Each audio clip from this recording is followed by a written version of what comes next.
Okay, good afternoon, Stefan. How are you?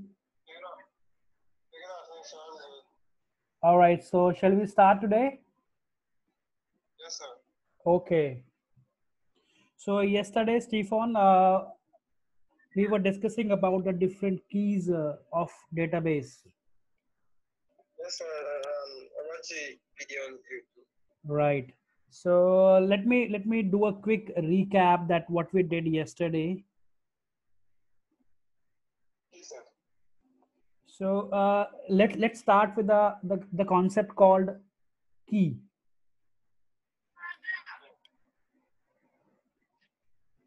Uh, the key in database is basically a column, or you can say a set of columns. You have a table and you have many columns in the table, and you choose one column as a key column with the help of which you can uniquely identify each record in the table. Okay, sir. Do you understand what is uniqueness here? Yes, sir. To identify something that you're looking for specifically, something specific. Yes. If you see on my screen, in this table, there are three columns: Yes, sir. first name, last name, and student ID.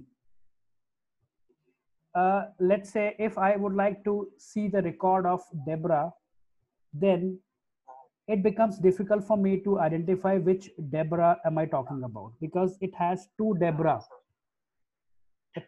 If you see the first name column, it has two Deborah. Yes, sir. So it becomes difficult for me to identify which record am I talking about. So I need a particular column that uniquely identify Yeah. each record in the table. So I Yes, cannot sir. use first name as a key column. So I'll choose ID as a key column because ID has uniqueness. Every name has a unique ID number, Yes, sir. right? So I can fetch record with the help of ID. So any column, any set of column in the table that is used to uniquely fetch record in the table is called key. Yes, sir. And there are many keys we'll talk about later in the slides. So first, see primary key.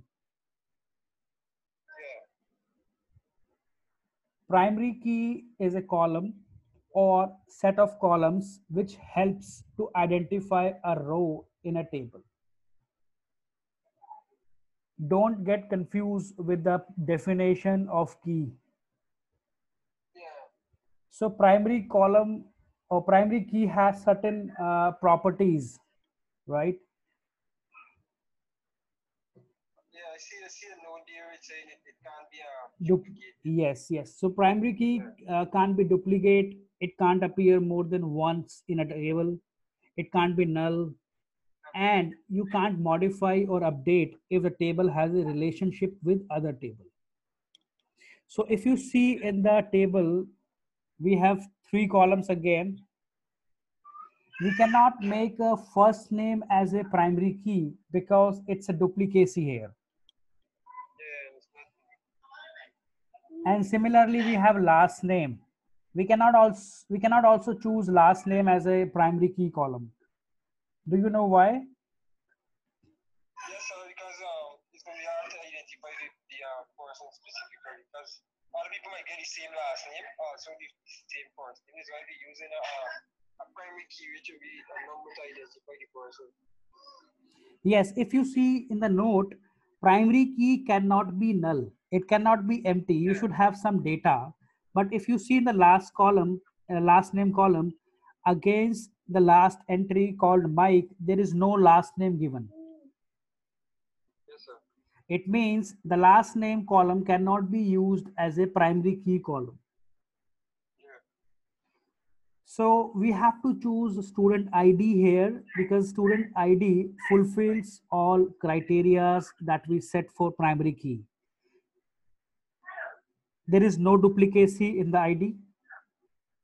Everybody has a unique ID number, and there is no null value. Each cell has a value. So we can choose ID as a primary key column for fetching records in this table. If somebody asks what is primary key, you will answer primary key is a column or a set of columns which are used to fetch records uniquely or to identify records uniquely in the table. And please remember these properties. Primary key cannot be duplicated, cannot be null, and cannot be modified or updated if the table has a relation. If you have two or more tables which are connected together and you have a primary key and a foreign key there, if you modify any primary key, it will impact all connected tables. All right. So let's move on to next. That is about candidate keys. I will skip this page and I will move to our next slide. Yes. Yeah. Now this slide will be, more helpful for you to understand the concept of primary, candidate, and alternate key. So if you see in this table, we have 5 columns. We have ID, we have roll number, we have first name, last name, and email address. So if you see, if we have to fetch records from this table, we can choose roll number because the roll number is unique and there is no null value. We can also choose email ID. Email ID is also unique for everybody here. And we can also choose student ID, right? So these 3 columns which are eligible to become a primary key are called candidate key.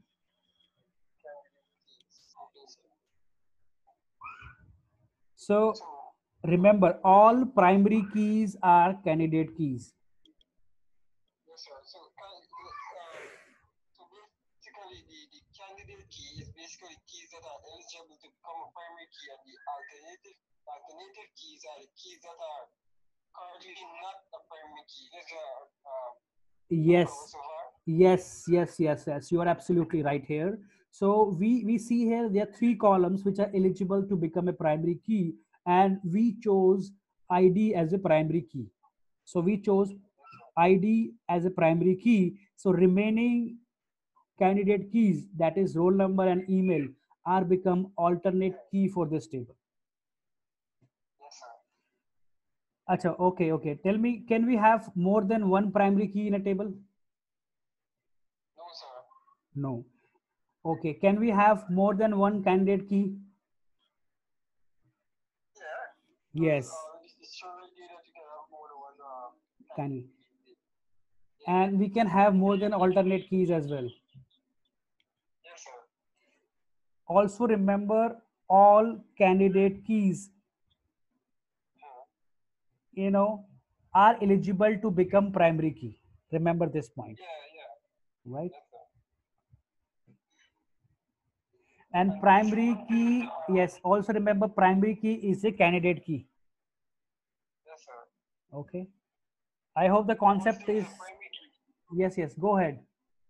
Yeah, once there is a primary key, the candidate keys automatically become alternative keys. Yes. Which are not Yes. not currently yes, sir. Yes, you are right. You are right here. Now, Stephen, we're moving to our next slide. In this slide, we will be talking about the concept of foreign key. Yes, sir. So, foreign key is a column which is added to create a relationship with another table. Yes, sir. So, when you have to create relation between 2 or more tables, then you have to introduce the concept called foreign key. If you see, we have 3 tables here: student, teacher, and subject. Teacher has 3 columns: teacher ID, first name, last name. And teacher ID is the primary key in the teacher table. Right? Similarly, we have a subject table. Subject table has 3 columns: subject ID, teacher ID, and subject name. Next, we have student table. Student table has 5 columns. It has ID, student ID, it has subject ID, it has first name, last name, and marks. If you see here, every table has their own primary key. If somebody asks what's the primary key in a student table, Actually, sir, the primary key in the student table is would be the student table would be the student ID. yes. And what about in subject? Subject could be subject ID, sir. Right. So the primary key of one table becomes a foreign key in a next table when you make a relationship. Okay, sir. If you see, if we connect teacher and subject table, the teacher ID is also present in a subject table. Teacher ID in a teacher table is a primary key, and teacher ID in a subject table is a foreign key here. Okay, sir.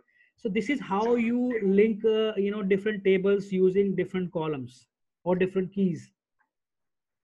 With like a different key, like a primary key, but in a different sequence. Yes. If somebody asks teacher ID is a primary key in a subject table, the answer would be no. Teacher ID is not the primary key in a subject table. In a subject table, teacher ID is a foreign key. Yes, sir. And teacher ID is a primary key in a teacher table. When we connect a teacher and a subject table, then we use teacher ID, primary key in a teacher table, and teacher ID in a subject table as a foreign key. Yes, sir. So this is how we link data. Let's say if I would like to see information about a particular subject called database, so I'll open a subject table. I'll look for a database name. I'll find a record, and then again, let's say if I have to see the name of the teacher, but in a subject table the name is not given. I can see only the ID number. Yes, sir. So I'll use that ID number to connect to a teacher table and see the name of the teacher. Yeah. Do you understand? Yes, sir. Yeah. Let me repeat again. If I have a subject table and I would like to see the subject of database, I'll use a subject ID and I'll see the subject database. Then somebody asks the teacher, who is the teacher of database? Then you will look for a teacher ID in a subject table, and you will use that teacher ID to connect to a teacher table to see the first name and last name there. Teacher. Yes.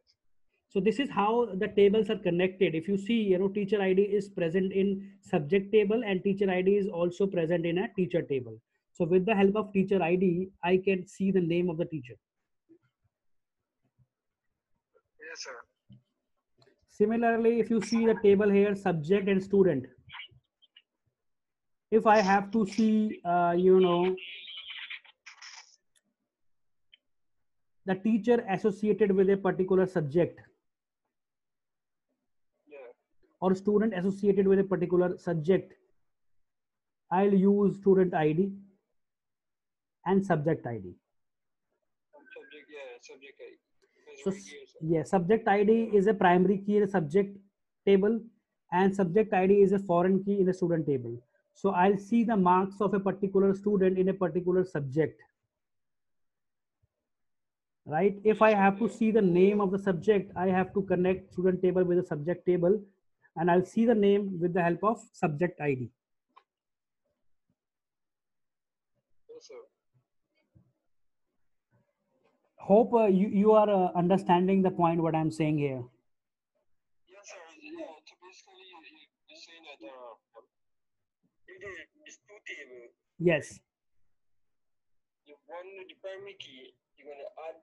If you want to create a relationship, you could combine the two tables together. But it won't be the both tables won't have a primary key. One would be a foreign key, and one would be a primary key. Yes. Yeah. Yes, sir. All right. So we are moving to our next slide.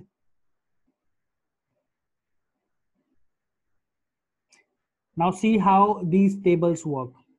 So we have two table here, and third table is a relationship table. In first two table, if you see here, just a minute. I think Telvin wants to join. Let me allow him. Wait a second. Let me connect with Telvin.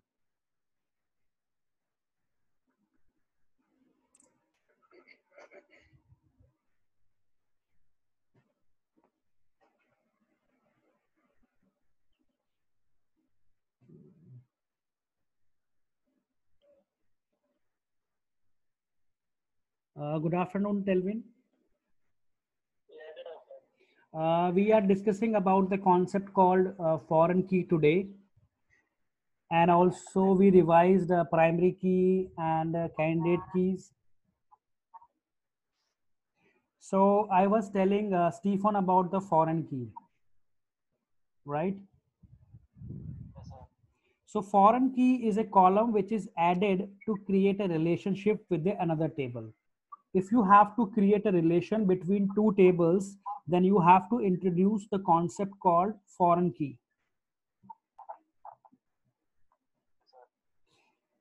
Right, so let's look at this tables. We have three tables here. Teacher table has teacher ID, teacher first name and last name. Similarly, we have a module table. It has a module code and module name. And we have a third table, that is a relationship table. In this table, we have teacher ID, module code, first name and last name, right?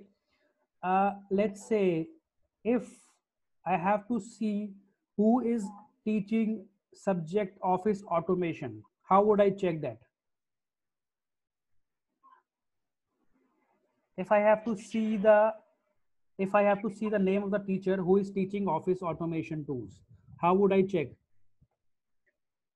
have to use the key, sir. Yes, so we will connect teacher table with the module table. And if you see, module code is a primary key in a module table. Yes, sir. Telvin, what's the primary key in a teacher table? What's the primary key in the table? Mm-hmm. The primary key in the table is ID. Yes, teacher ID. So teacher ID is the primary key in a teacher table. Similarly, we have module code is the primary key in a module table.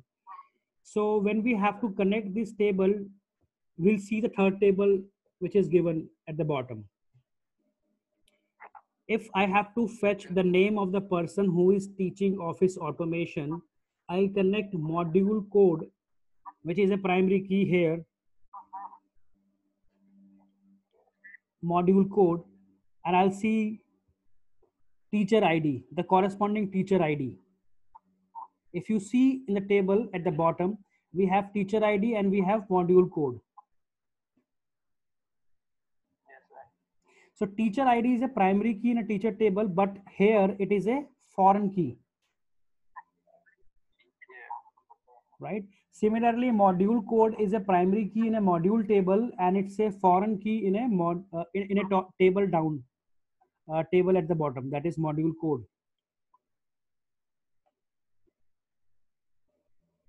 Yes, sir. Stephen, do you understand? We have a primary key in each table, and these primary keys are become foreign key in a next table at the bottom.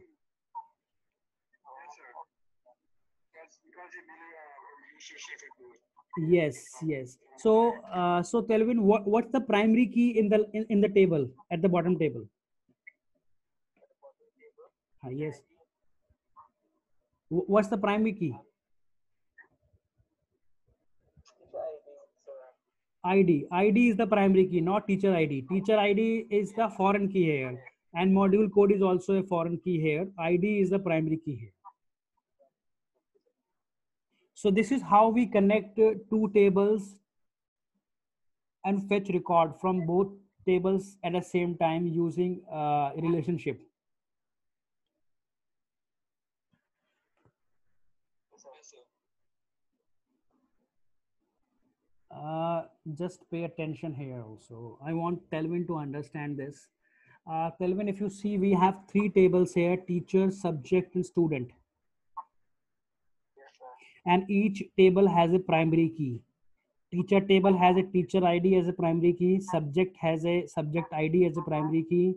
Student table has a student ID as a primary key. Right? If I would like to see the subject of XYZ teacher, so what I'll do here, I'll connect teacher table with a subject table. And in a subject table, I have a teacher ID. With the help of teacher ID, I can fetch teacher name. Yes.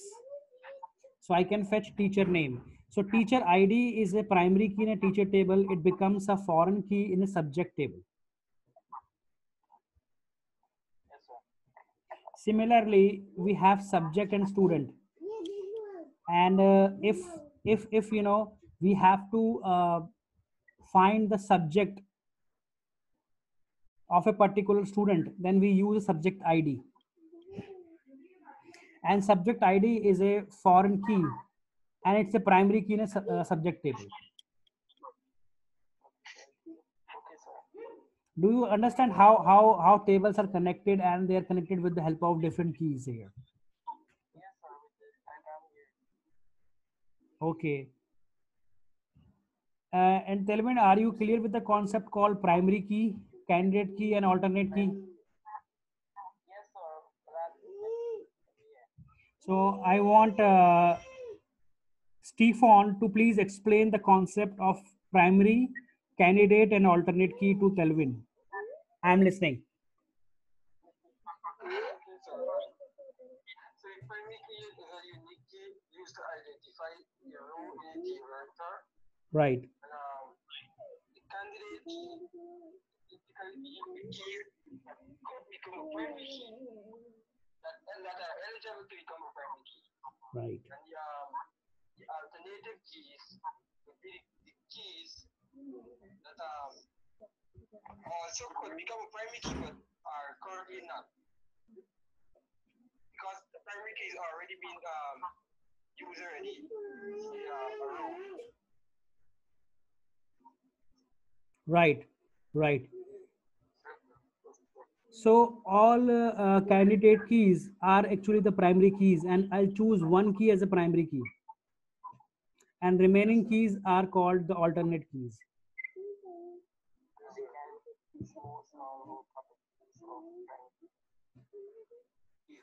Telvin, can we have more than one primary key in a table? Yes, sir. Stephen? No, sir. We only have one primary key, sir. Yes, please explain to Telvin why. Because the primary key, right, would use to uniquely identify someone identification. Like if you're looking for a teacher name, you know, use the primary key to identify the teacher name directly from the ID number. There's only one primary key you could have in a table. Let me explain it here, Telvin. We have three columns here: ID, roll number, and email. All these three columns are carrying the properties of a primary key. I can use ID, I can use roll number, I can also use email ID as a primary key. So all three are the primary keys, but at a time I can use only one as a primary key. So all these are the candidate keys. So these are the candidates to become primary key, and I'll choose one key as a primary key. I cannot choose more than one primary key in a table. I have to choose one as a primary key, and rest are called, you know, the alternate keys, because these are the candidates which are eligible to become primary key. if you see, if I can also make email ID as a primary key, I will not choose student ID as a primary key, because with the help of email ID, I can uniquely identify each record in the table. Yes, so I can make email ID as a primary key, and I will leave a student ID. But at a time, I will have only one column as a primary key, or one set of columns as a primary key. So you will have only one key as a primary key in a table. You will not have more than one a primary key in a table. Rest are the candidates key. These are the candidates out of which you choose one as a primary key. So currently we have ID as a primary key, and remaining roll number and email IDs are the alternate keys. These candidate keys will become alternate keys.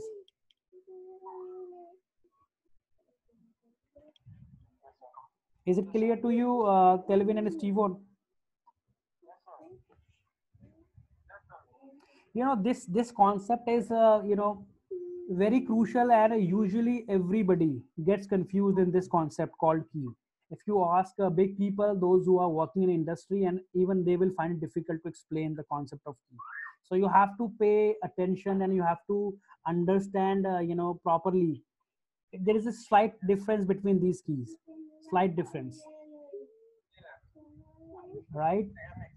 Yes, all primary keys are the candidate keys. Remember this also. All primary keys are the candidate keys, because out of the candidate keys, you choose one column as a primary key. Right?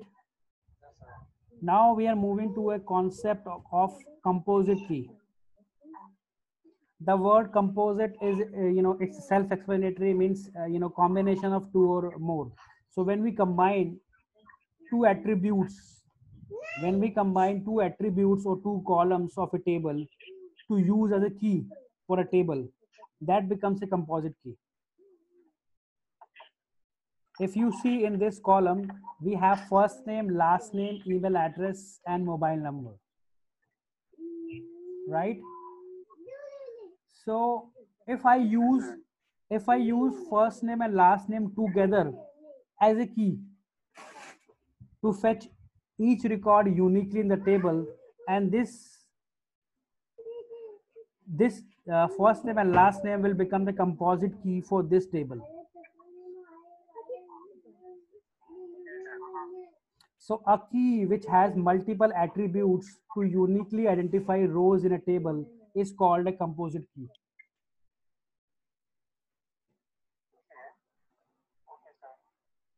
So I have more than one column combined as a key, right? If you see, I cannot choose the first name as a column for a primary key, because in a first name you will see it's a duplicacy of record. Deborah is twice, and similarly last name is also have a duplicacy. Singh is twice, so I cannot use Singh also. So what I'll do here, I'll combine first and last together to make a single key, so that I can uniquely fetch each record. Chevana Singh is unique here. Ram Singh is unique. Deborah Waldron is unique. Deborah Woods is unique, and Neil Adams is unique.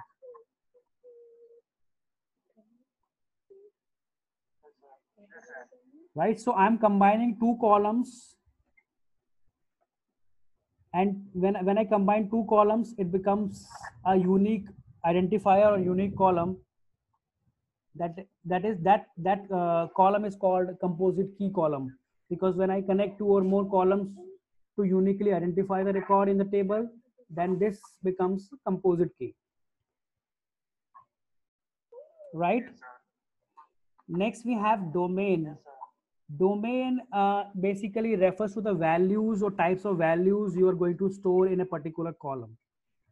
Let's say I have a mobile number, and I want users to submit only the numeric values, and it should have only 6 digits or 7 digits. That's the conditions, right? So Mobile number should have only numeric value. Mobile number cannot hold your name, right? So domain refers to the values or types of values you are going to store in a particular column. If you see in this table, I'm saying the column called qualification should hold values or should hold qualifications which are above or equal to master degree. Let's say if somebody is applying for a job and I want users to, in this column specify their degree. If they are holding master degree or PhD, I will allow him. If they are below masters, then I will not permit them, I will discard them. So domain specified at what type of value I will be getting in this column. I will be getting only the qualifications in this column. I will not be seeing anybody's name in this column, right?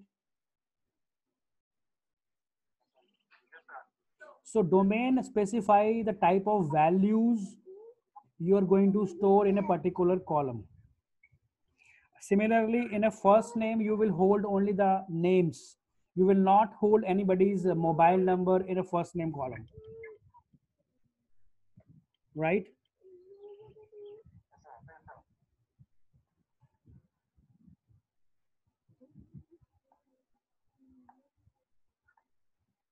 Just a minute. Okay. I think it's clear to you what is domain.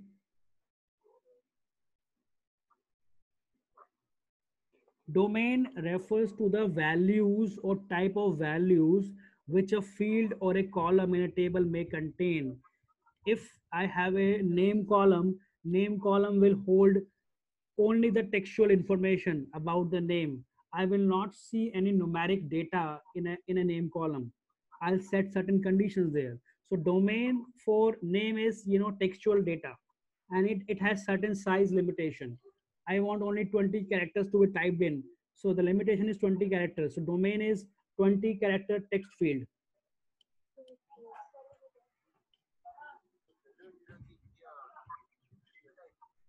Yes, yes, right. Stephen, is it clear to you? Yes, sir. Yes, sir. Next, we have entity and attribute. Entity, also known as object, or a person, or a unit, or a place, about which you will store data. We have customer, about which we will store data. We have student, about which we will store data.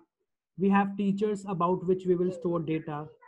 So any entity, any person, anything about which we store data is called the object or entity, or we can say a table. So you will create table for customers, you will create table for student, you will create table for teachers. So teacher, student, customer, employees, these are the entities or object about which we will store data in a table. So data about the entity will be stored in the table, and each entity or object has certain properties or certain attributes. Like teacher has an attribute like teacher ID, teacher first name, last name. Subject has certain properties, subject name, subject ID. Student has certain properties, subject, student name, student ID, student marks, etc. So every entity or every object has its own properties. Let's say I'm using a cell phone to talk to you right now. So cell phone is an object here. It's an entity about which I will store data in a database. So what could be the attributes or the properties for cell phone? Telvin.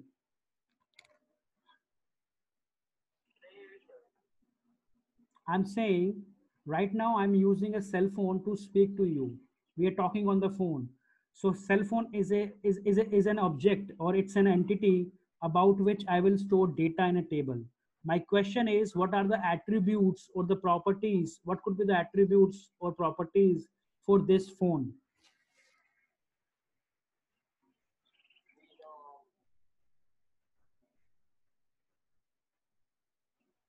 Attributes or properties are called the features, or the things about the entity. Let's say this phone is in a red in color. It has a screen, it has a speaker, it has a camera. So these are the different attributes of this phone.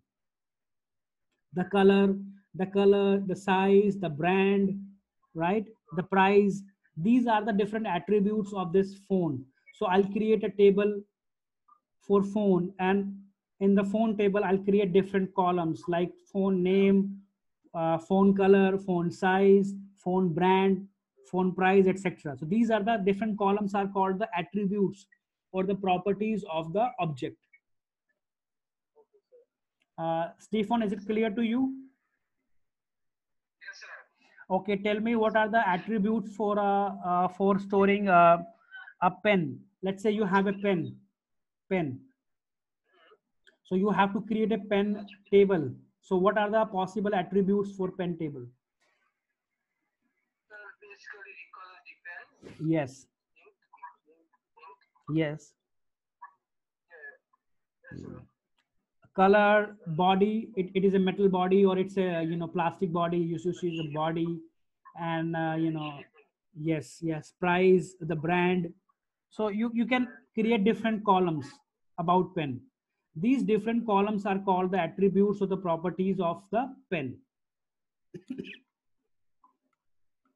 So Yes, sir. pen is an entity or an object, and these columns are called the attributes. Next, we have relation, tuple, or records. Relation, tuple, and records, one and the same thing.